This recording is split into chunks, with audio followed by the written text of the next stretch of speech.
Hi everyone, welcome and welcome back. My name is Chris. And I'm Jose. And we want to welcome you to I Married a Film Snob, where we review films of today and yesteryear. This video was made in collaboration with Inspicio Arts Magazine. In today's video, we'll be reviewing the classic and surrealistic neo-noir mystery thriller Blue Velvet, directed by the incomparable David Lynch, and starring Kyle MacLachlan, Isabella Rossellini, Laura Dern, and Dennis Hopper. Be sure to stay until the end to see our ratings, and don't forget to leave your comments down below. Here we go, let's do it. Now I'm excited to be reviewing our first Lynch film because he's one of our favorite filmmakers of all time, whose career and work consistently leaves us amazed, enthralled, and sometimes even perplexed, but in the best of ways. Right. Now, it's not hyperbole to call David Lynch one of the most important filmmakers of the current era of filmmaking that is still alive and kicking. Film critic Pauline Kael is quoted as saying Lynch is the first populist surrealist, and there is no doubt that he has brought the often inaccessible world of surrealism to a wider audience. Yet, he likewise has crafted a uniquely personal voice in American filmmaking, because he taps into dream and nightmare worlds with an assured confidence that sweeps us along into unraveling the mysteries buried within his images. With this, his fourth feature film, Lynch would come to hone in even further on elements and themes that would define his work. The hidden and dark world simmering below the surface of Americana, a depraved sexuality, extreme violence, and the blurring of the lines between reality and heightened fantasies. The film concerns a young college student who, returning home to visit his ill father, discovers a severed human ear in a field. The ear then leads him to uncover a vast criminal conspiracy and into a romantic relationship with a troubled lounge singer.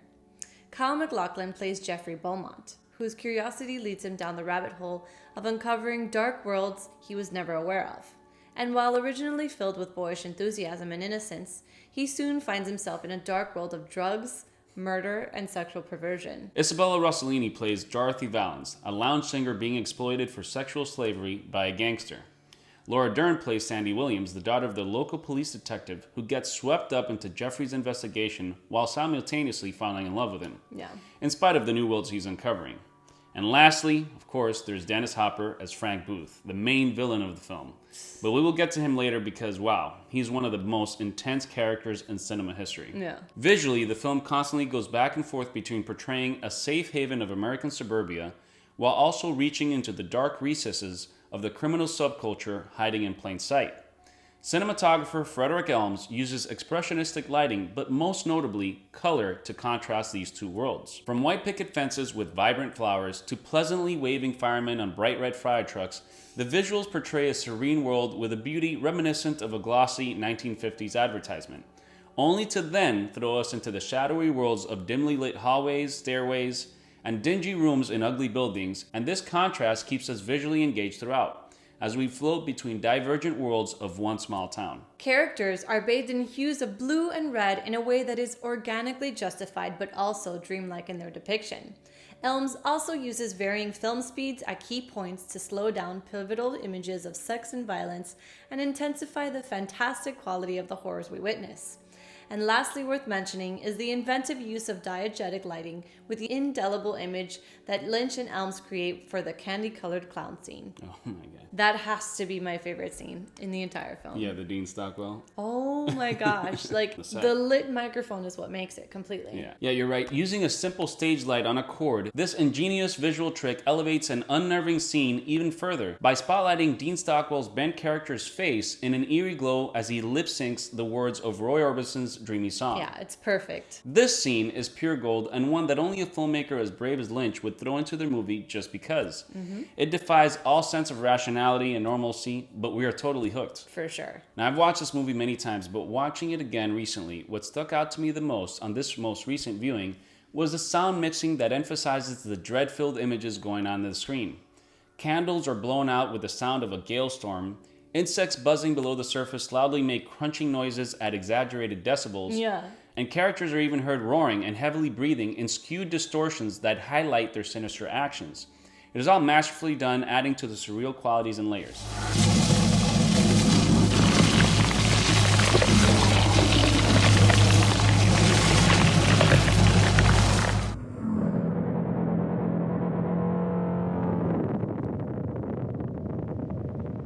Now let's cover some of the symbolism of the film. Most obvious is how the opening scenes prepare us for the duality of reality in a small American town. Jeffrey's dad is shown watering his picturesque lawn before collapsing. Then the film shows a crawling shot going deeper and deeper into the ground, only to reveal hideous bugs crunching away right below the surface of the serene backyard. This serves as a metaphor for the violent underworld that is ever present, and even though it is out of sight, always blistering below the surface of the world we see.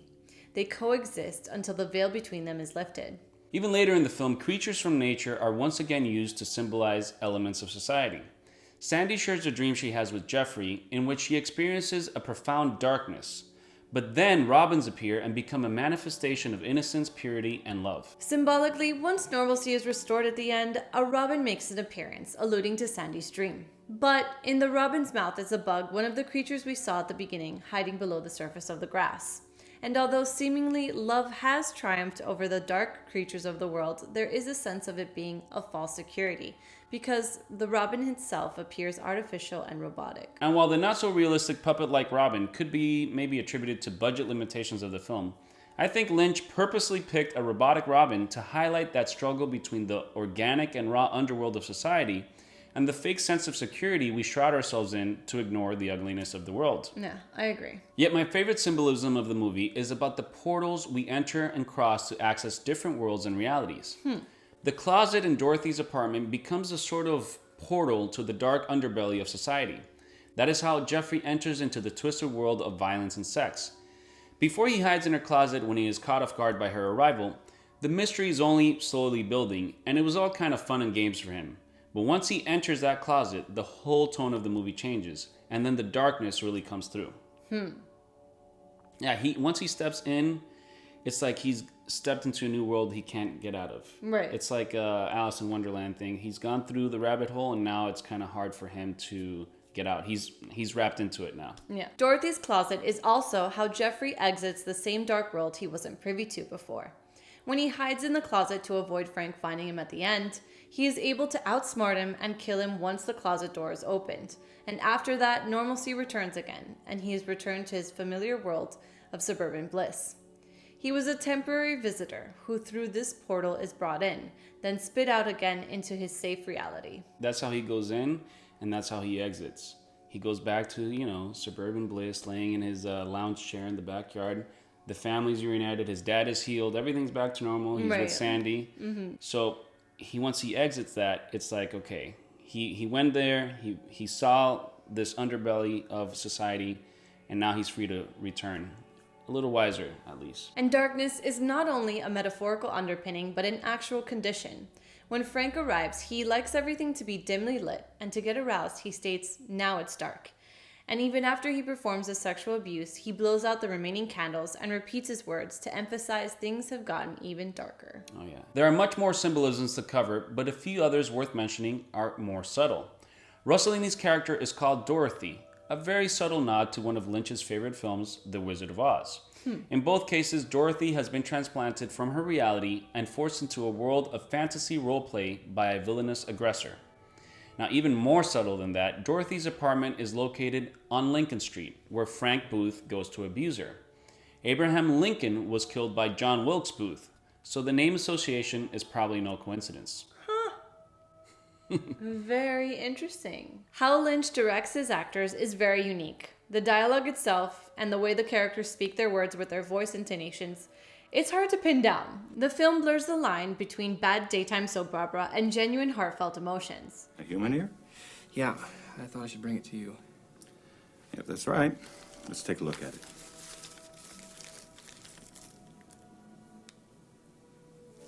Yes, that's a human ear, all right. Likewise, the performances of most of the characters in the safe world of the film are almost hokey in comparison to the characters that occupy the criminal world, which are primal and just straight up scary. Yeah, Lynch always does that where in all his movies, where the characters speak their lines it's kind of stagey. It's kind of Yeah. like a weird intonation where And sometimes like wooden. very wooden, Yeah. very kind of, it's almost like a soap opera where they kind of speak their lines semi-exaggerated or sometimes toned down to a decibel Yeah. or a level that wouldn't be normal in conversation. Right. But it all plays into this dream world of where these characters occupy the space. So he tends to do this throughout his movies, and it's something you have to get used to. Yeah. Because it can kind of throw you off if For you're sure. like, It can be distracting. why are they talking this way? Why are there people like Frank? Why is there so much trouble in this world? And this is all intentionally and carefully conceived by Lynch. The world of suburbia is a world of conventional cookie-cutter people that could have come out from like a Leave It to Beaver episode. Oh, for sure. But the characters of the underworld are ultra-depraved deviants that go beyond the expected villainy of most movies, pushing decadence and vulgarity to the highest extremes. I mean, Frank's every other word is an F word. you know, and he just plays with that in so many ways. And the tone of voice, he's always screaming. So, he's the complete opposite of all the other male characters we've seen that are very controlled and toned down. And so it plays with that pretty well. Mm-hmm. Which leads us to Dennis Hopper playing Frank Booth. Oh, man. Unlike most of the flat and straight-laced male characters, Booth is just utter depravity and crudeness crammed into a singular character. Yet, he is simultaneously monstrously comical in a deranged way. Nobody but Hopper could encapsulate such a maniacal character with such gusto and flair. He is revolting and despicable in a way that is utterly believable, which makes him the worst kind of scary, because he could be a real person with hints of caricature thrown in. Oh, yeah. Be polite! You should ask me what kind of beer you like. So, what kind of beer do you like? Heineken. Heineken? That shit! Pabst Blue Ribbon! And that's a little taste of Frank Booth right there. Now, Hopper brought a lot to the role, including the idea of having Booth inhale narcotic gas to get him ramped up before his sexual extortion. Lynch wanted to use helium to kind of make his voice squeaky and sound like a baby, which plays into the whole baby dynamic. Right, the high-pitched The high-pitched thing. But Hopper said, no, this narcotic gas, I've seen, this is going to be a better way. And they went for that, and it works great for the film. Mm-hmm. As a side note, when lobbying for the part, Hopper told Lynch he had to give him the job because I've got to play Frank. I am Frank. Which is simultaneously a scary thought and maybe the reason why the role feels so real and frightening. Now, of course, you have to talk about the music by Angelo Badalamenti. Oh, yeah. It's the perfect mix of jazzy and swanky, providing sumptuous riffs that are the perfect mix between dreamlike reality and a 50s hard-boiled noir detective story. Mm-hmm. This was the first ever collaboration between Badalamenti and Lynch, and after their collaboration would continue to grow throughout Lynch's film and television career. And it formed one of the best duos in cinema history. I mean, not only this, the music in this, but I mean the theme from Twin Peaks and their whole Twin Peaks collaboration. It's just amazing. Sadly, Badalamenti just passed away, but he was a great composer that, spanned Lynch's career, and it was just, a beautiful relationship between both of them. For sure. Now, even for the time in which it was made, the sexual assault and abuse depicted in this mainstream film pushed the boundaries quite a bit and was seen as controversial. The abuse of Rossellini's Dorothy is hard to watch sometimes, but serves the larger motifs the film is aiming for. We wonder how today's audience would take such a jarring film that explicitly shows the sexual and physical abuse of a woman, considering how everyone reacted to Blonde. If this film came out today, I think it would have gotten a lot of backlash. Way more backlash. I mean, it did at the time. I think even Ebert at the time didn't like it because, especially that scene where Rossellini's character comes out of the house and she's stark naked, full of bruises. Yeah. I think for him that was like Ebert, who was a good, limit, for him that was like too much. But again, it's not gratuitous, I think. But yeah, if that movie, if Blue Velvet were to come out today. I don't know how it'd be taken, but yeah. Likewise, the film plays with the not-so-popular idea of voyeurism and the predatory nature of power. While I think the film never glorifies this violence, it uses nightmare images to show the ugly realities of a criminal world. Mm-hmm. And what's important to note is how even Dorothy can shift into the power role she herself is subjugated to. When Dorothy first discovers Jeffrey hiding in the closet, she takes on the role of dominant controller by wielding a knife over him and asking him to get naked and sexually dominating him. Yeah, that was quite surprising that the victim then became the predator in a way. Yeah. Well, it shows kind of this dynamic, sexual dynamic of using power to dominate is the only thing she knows. Right. It's a sad reality, but that's the only dynamic she knows. Either you're the victim or you're the abuser. Right. That's it. But Jeffrey starts to open up a new reality for her that there could be intimate, but he blurs that line himself. She asks him to hit her, and he caves to doing it. You know, it's a very convoluted thing. A mix of neo-noir and dream fantasy creations, Blue Velvet stands the test of time as one of the most unique and singular creations in film history. This is not one to miss, because not only is it an all-time great, but it also opens the door to the larger world of Lynchian fantasy. There is no other filmmaker like Lynch, and aside from The Elephant Man and The Straight Story, this may be the most accessible of his surreal narratives. Yeah, because his other films are pretty up there. Oh, yeah, I mean, Mulholland Drive, Lost Highway, Inland Empire. That one. Try to figure that one out. We still don't know what that's about. Yeah. We still don't. The other ones we kind of get, but Inland Empire, wow. That's like... yeah, we need a little more time on that one. Rubik's Cube to try to... For sure. And now for ratings of the film. What would you give it? I'd have to give this, obviously 10 out of 10. It's one of my favorite films of all time. I think, like I mentioned, it is a great access into the world of surrealism that is the most accessible. There is still a kind of linear plot and story, and he throws in all these elements that are kind of crazy, but you still kind of get what's going. I mean, his other films push that way more. Mm-hmm. Lost Highway, Mulholland Drive, Inland Empire especially, they're kind of more complex, even more dreamlike. Yeah. So this is kind of a good primer to get you set up for his other films that are a little bit more complex. After the failure of Dune, Lynch kind of got into making his really what he wants to make. He did that with Eraserhead, but then this is the world Lynch loves to explore. Oh yeah, this is his world for sure. This half dream, half surreal world of crazy characters, over-the-top characters, sexual violence. He has the ability as a filmmaker to transport what's in his mind or in his dreams, and I think that dictates a lot of his work, into film. And I think very few filmmakers do that. Most filmmakers are ingrained in reality and capturing reality. Lynch doesn't want to do that. I think this is the best kind of primer to go into that deeper world. If you like this, you'll definitely like his other stuff as well. So, how about yourself? What would you rate it? I'd probably give it a solid 8 because it is a great film.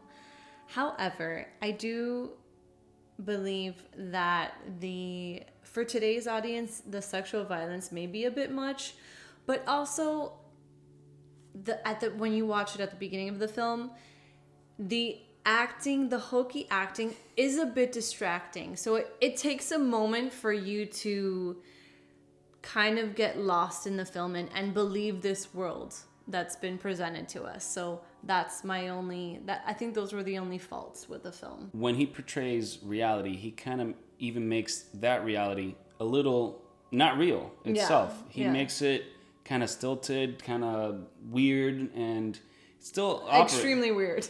Which is then not that weird when you compare it to the fantasy worlds. Right. His style of directing is so unique. It's so Lynch. There's no other director like him, for sure. Yeah, he plays by his own rules. The candy-colored clown they call the Sandman. I'm trying to do my best Dean Stockwell here. Anyway, so we forgot to mention the star of the film. She completely stole the show when she was there. This Dancing hooker. Dancing hooker. That's what we'll call her because we don't know what she is really. With her fishnets and her dancing offbeat does not go with the song whatsoever, but there she is dancing. And that's the brilliance of the film, that in the middle of this intense scene where Jeffrey is potentially going to get killed or beat up, Lynch says, let's put a dancing hooker in the top of the roof of the car. Why not? Why right? not? And you don't know if it's comical, you don't know if it's depraved, but it works. Thanks for watching. Subscribe and turn on notifications so you don't miss more Film Snob reviews.